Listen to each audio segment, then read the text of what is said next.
Sa ngalan ng Ama at ng Anak at ng Espiritu Santo, Amen. ang pagpapala ng ating Panginoong Hesukristo, ang pag-ibig ng Diyos Ama, at ang makikipagkaisa ng Espiritu Santo, naway sumainyong lahat. At sumainyo rin. Ngayon po ay ginugunita natin ang kapistahan ni Santa Isabel ng Hungaria. Mga kapatid, tinipon tayo bilang mga kaanib na angkan ng Diyos, kaya dumulog tayo sa maawaing Panginoong napapatawad ng lubos. Sinugong tagapagpagaling sa mga nagsisisi, Panginoon, kaawaan mo kami. Panginoon, kaawaan mo kami. Dumating na tagapag-anyayang mga makasalanay magsisi, Kristo, kaawaan mo kami. Kristo, kaawaan mo kami.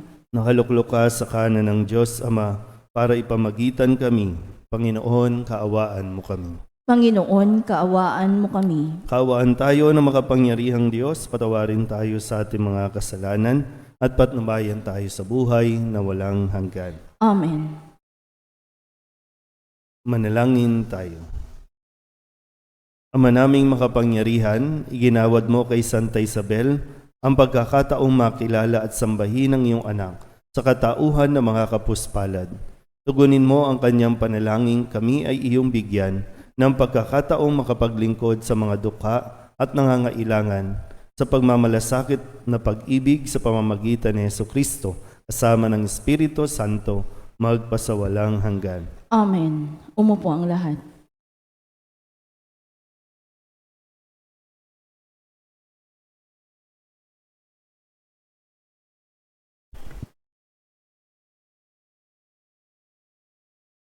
Pagbasa mula sa Aklat ng Pahayag.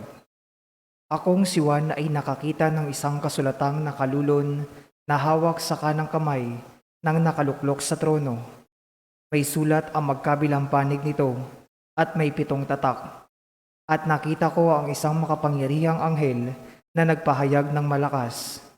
Sino ang karapat-dapat na sumira sa mga tatak at magbukas sa kasulatang nakalulon?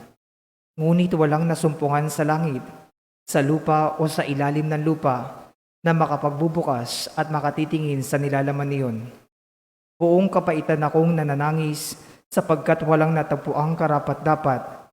Kaya sinabi sa akin ng isa sa matatanda, "Huwag kang manangis, tingnan mo, ang leon mula sa lipi ni Huda, ang anak ni David, ang siyang nagtagumpay at may karapatang sumira sa 7 tatak at magbukas sa kasulatang nakalulon." Pagkatapos may nakita akong isang kordero na nakatayo sa pagitan ng matatanda at ng tronong napaliligiran ng 4 na nilalang na buhay.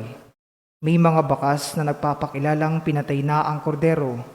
Ito'y may 7 sungay at 7 mata na siyang 7 espiritu ng Diyos na ipinadala sa buong sanlibutan. Lumapit ang kordero at kinuha ang kasulatang nakalulon sa kanang kamay na nakaluklok sa trono. Nang ito'y kunin niya, nagpatira pa sa harapan ng kordero ang 4 na nilalang na buhay at ang 24 na matatanda. May hawak na alpa ang bawat isa at may gintong bangkok na puno ng kamanyang. Ito ang panalangin ng mga banal. Inaawit nila ang bagong awit na ito. Ikaw ang karapat-dapat na kumuha sa kasulatang nakalulon at sumira sa mga tatak niyon, sapagkat pinatay ka at sa pamamagitan ng iyong kamatayan ay tinubos mo para sa Diyos ang mga tao mula sa bawat lipi, wika, bayan at bansa. Ginawa mo silang isang liping maharlika at mga saserdote para sa maglingkod sa ating Diyos. At sila'y maghahari sa lupa. Ang salita ng Diyos. Salamat sa Diyos. Salmong tugunan ang ating pong itutugon. Ginawa mo kaming pari, isang maharlikang lipi, tayo pong lahat. Ginawa mo kaming pari, isang maharlikang lipi. Ang Panginooy purihin, awitan ng bagong awit. Purihin sa pagtitipon ng tapat sa pananalig. Magalak ka, O Israel, dahilan sa manlilikha. Dahilan sa iyong hari, ikaw Sion na ay matuwa. Tugon. Ginawa mo kaming pari, isang maharlikang lipi. Purihin sa pagsasayaw, purihin ang kanyang ngalan. Alpat tambol ay tugtugin, at siya ay papurihan. Sa Panginooy nagagalak sa kanyang mga hirang, sa nangagpapakumbabay, tagumpay ang ibibigay. Tugon, Ginawa mo kaming pari, isang maharlikang lipi. sa tagumpay na natamo, magalak ang mga hinirang. Sa kanilang pagpipista ay magsaya't mag-awitan. Sa pagpuri sa Panginoon ay bayaang magsigawan. Ang tatanggap ng tagumpay ay ang kanyang mga hinirang. Tugon, Ginawa mo kaming pari, isang maharlikang lipi. Tumayo ang lahat.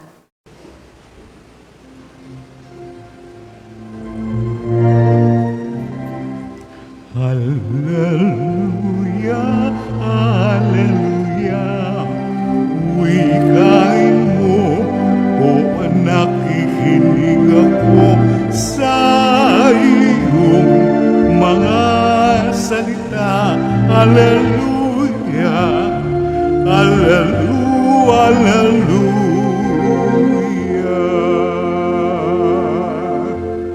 Sumainyo ang Panginoon. At sumaiyo rin. Ang mabuting balita ng Panginoon ayon kay San Lucas. Papuri sa iyo, Panginoon.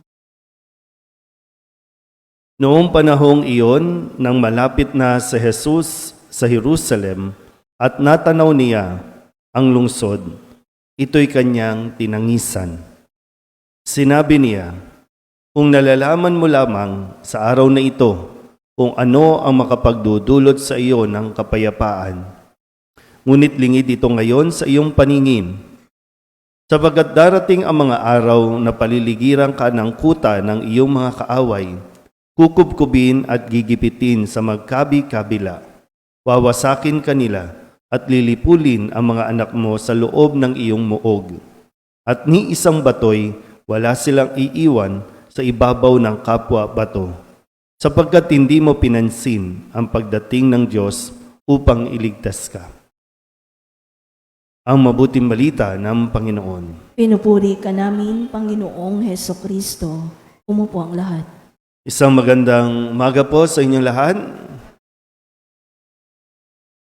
Sa atin pong Ebanghelyo ay muling isinalaysay ni San Lucas ang isa sa mga eksena sa buhay ni Kristo kung saan siya po ay labis nalulungkot na umabot sa punto na siya po ay tumangis o umiyak nang matanaw niya ang Jerusalem. Ito'y kanyang tinangisan at yung pagsasabi na parang puno-puno ng panghihinayang na sabi nga, kung alam mo lang kung ano ang makapagdudulot sa iyo ng kapayapaan.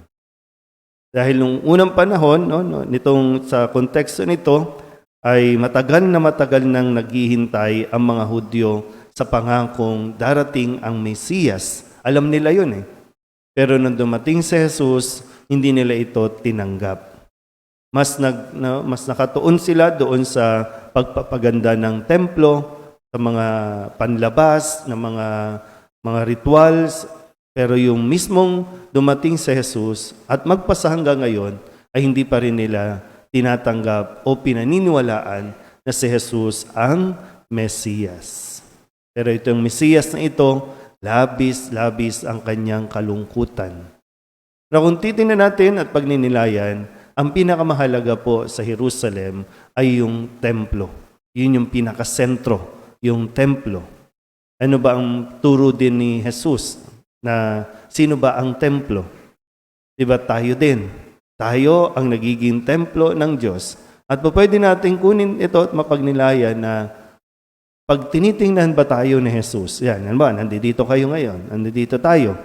Pag tiningnan ka ni Jesus, sa tingin mo ba umiiyak si Jesus? Nalulungkot si Jesus? Sige nga. Tingnan natin, Ano ba yung ikinalulungkot niya? Kasi maganda yung makita at maintindihan mo, sabi, kung alam mo lang kung ano ang makapagdudulot sa iyo ng kapayapaan. Ano ba pag sinabing kapayapaan? Yung panatag ka, yung relax ka, yung masaya ka. Diba?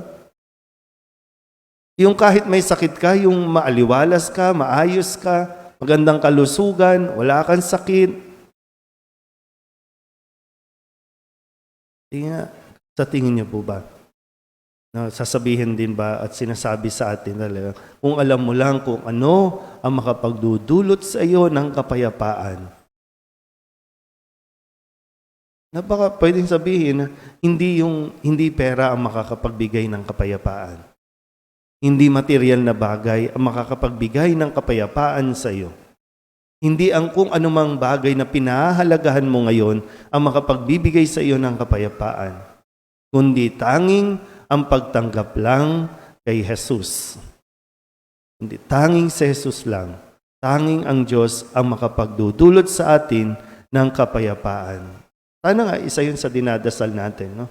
Na makita natin, matagpuan natin si Jesus bilang magbibigay ng tunay na kapayapaan sa atin.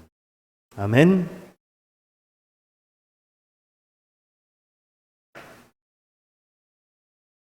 Magsitayo ang lahat. Ipanalangin natin ang ating mga pangangailangan bilang bahagi ng ating paglalakbay ng pananampalataya bilang pagsunod kay Kristo patungo sa walang hanggang Jerusalem, ang ipinangakong mamanahin natin. Ang ating pong itutugon, Panginoon, madama nawa namin ang iyong presensya. Panginoon, madama nawa namin ang iyong presensya. Ang simbahan naway maging buhay na sigasig at instrumento ng pagkakaisa at kapayapaan. Manalangin tayo sa Panginoon. Panginoon, madama nawa namin ang iyong presensya. Bilang komunidad ng mga sumasampalataya, naway hindi tayo magkahati-hati dahil lamang sa mga walang kwentang galit at hindi pinag-isipang panghusga. Manalangin tayo sa Panginoon. Panginoon, madama nawa namin ang iyong presensya. Atin nawang maiwasan ang gumawa ng mga dahilang umiiwas sa ating pagtugon sa mga hamon ng pananampalataya. Manalangin tayo sa Panginoon. Panginoon, madama nawa namin ang iyong presensya. Ang mga kasawian sa buhay o pagkakasakit, naway hindi makasagabal sa ating pagnanais na sundan si Kristo, maging sa pagpapakasakit. Manalangin tayo sa Panginoon. Panginoon, madama nawa namin ang iyong presensya.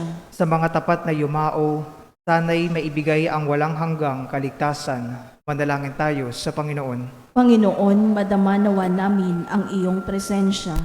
Dulog din natin sa Panginoon ang ating mga personal na kahilingan at mga panalangin para sa ating mga pamilya. Ganon din ang mga kahilingan ng mga nanonood sa online. Lahat ng mga misang pasasalamat, special na intensyon, mga nag-exam ngayon ng bar, mga kaluluwa na hinihiling na ipagdasal sa misang ito. Ang lahat ng ito inihiling namin sa ngalan ni Kristong aming Panginoon. Amen. Umupo ang lahat.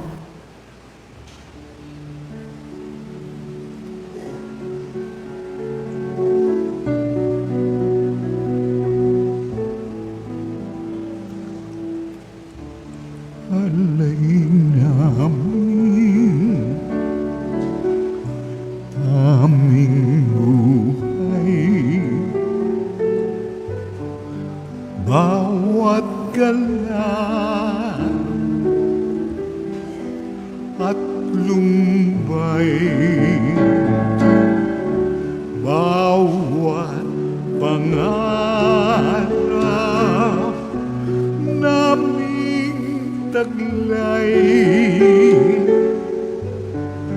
sa palad mo ilalagay.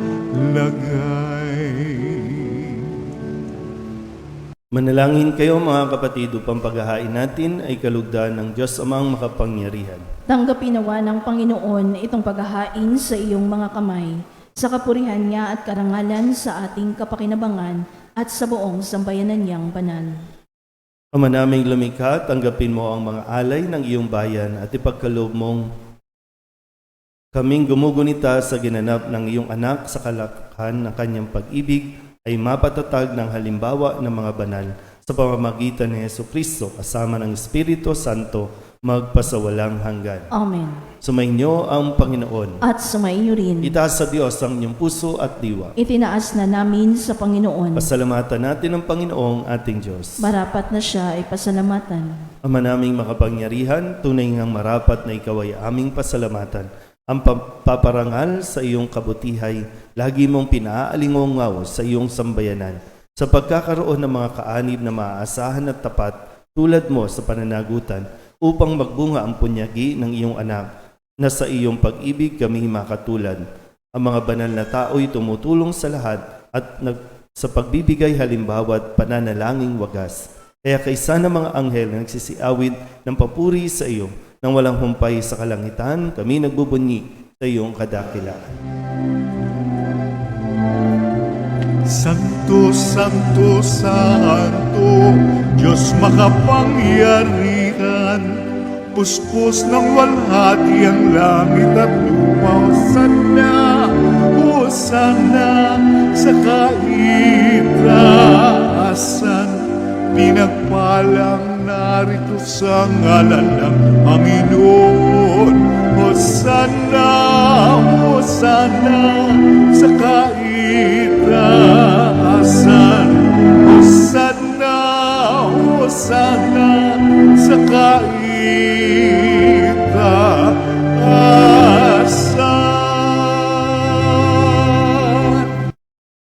Ama naming banal, ikaw ang bukal ng tanang kabanalan.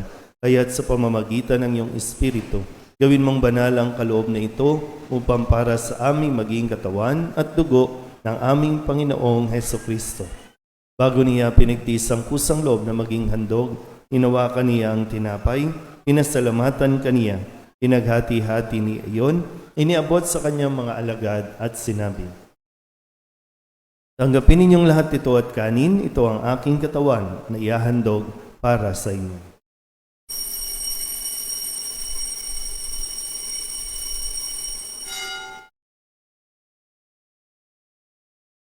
Gayun din naman nang matapos ang hapunan, hinawakan niya ang kalis, muli kaniyang pinasalamatan. Iniabot niya ang kalis sa kanyang mga alagad at sinabi, "Tanggapin ninyong lahat ito at inumin. Ito ang kalis ng aking dugo, ng bago at walang hanggang tipan. Ang aking dugo na ibubuhos para sa inyo at para sa lahat, sa ikapagpapatawad ng mga kasalanan. Gawin ninyo ito sa pag-alaala sa akin."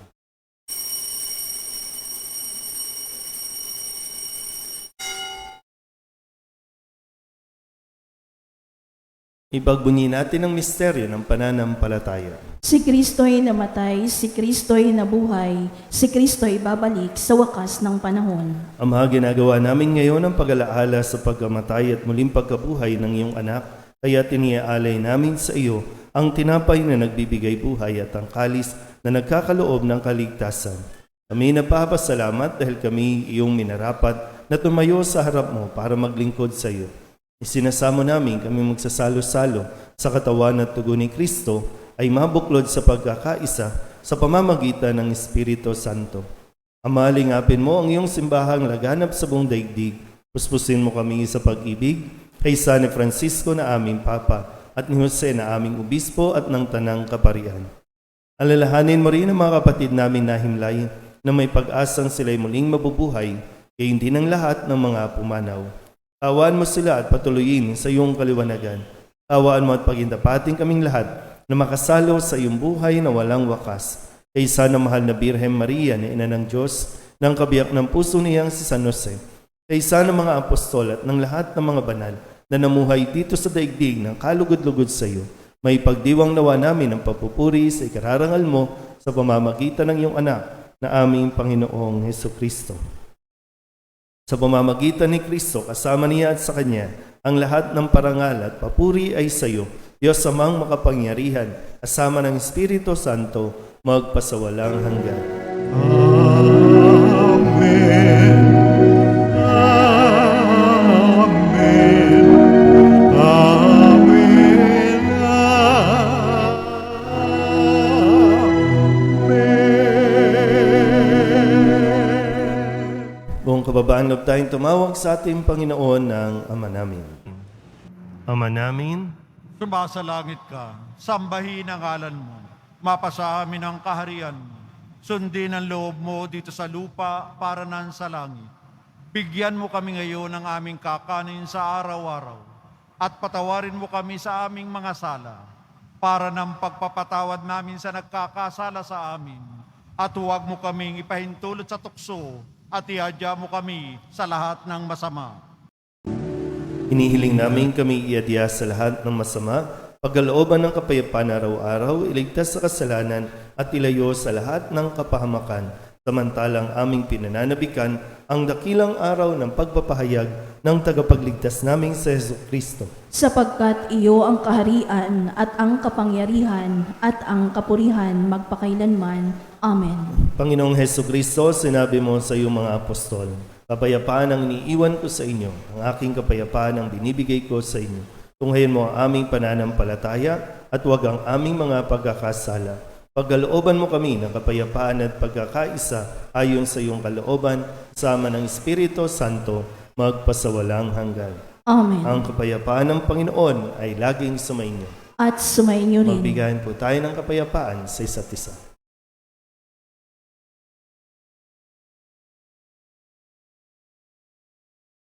Kordero ng Diyos na nag-aalis ng mga kasalanan ng sanlibutan, maawa ka sa amin. Kordero ng Diyos na nag-aalis ng mga kasalanan ng sanlibutan, maawa ka sa amin. Kordero ng Diyos na nag-aalis ng mga kasalanan ng sanlibutan, ipagkaloob mo sa amin ang kapayapaan. Lumuhod ang lahat. Ito ang kordero ng Diyos. Ito ang nag-aalis ng kasalanan ng sanlibutan. Mapalad ang mga inaanyayahan sa kanyang piging. Panginoon, hindi ako karapat-dapat na magpatuloy sa iyo, ngunit sa isang salita mo lamang ay gagaling na ako. Katawan ni Kristo, Amen.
Di ba, Jesus ko, ikaw ang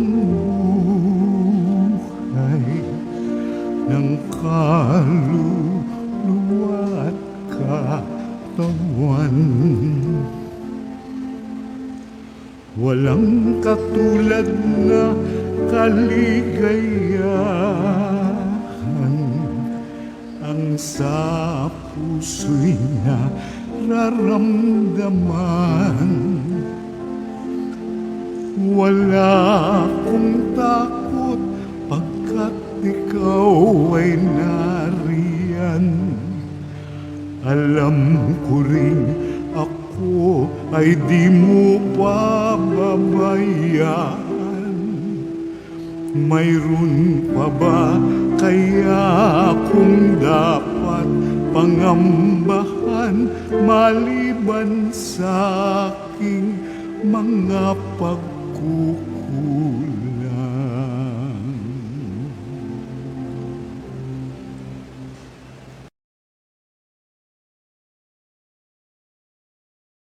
Manalangin tayo.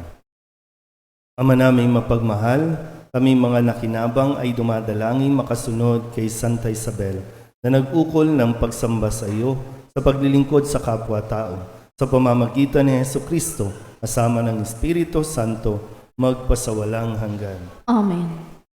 Mga kapatid, ating pagkukulan ng panalangin ang mga yumao nating mga mahal sa buhay at ang lahat ng mga kaluluwa sa purgatorio. Mga anghel, mga banal, tanang nasa kalangitan, halik kayo at samahan. Ang mga giliw naming pumanaw sa piling ng poong mahal. Si Kristo ang mag-aakay sa kandungan ni Abraham upang doon ay humimlay. Ang mga giliw naming pumanaw sa piling ng poong mahal. Sa ilaw na walang hanggan, kapayapaan naway pagkamitin ng may kapal. Ang mga giliw naming pumanaw sa piling ng poong mahal.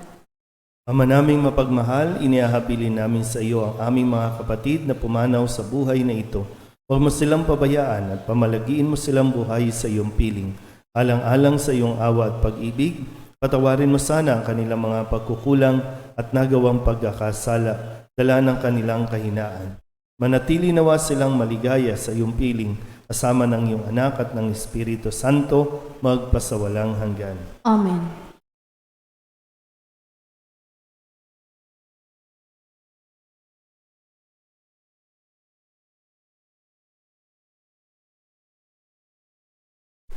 Kapayapaan kailanman ang igawad ng may kapal sa mga yumaong ating mahal. Sila nawa ay silayan ng ilaw na walang hanggan. Sumainyo ang Panginoon At sumainyo rin. at pagpalain kayo ng makapangyarihang Diyos, Ama at Anak at Espiritu Santo. Amen. Tapos sa banal na misa, humayo tayo sa kapayapaan ni Kristo. Salamat sa Diyos. Magandang umaga po. Magandang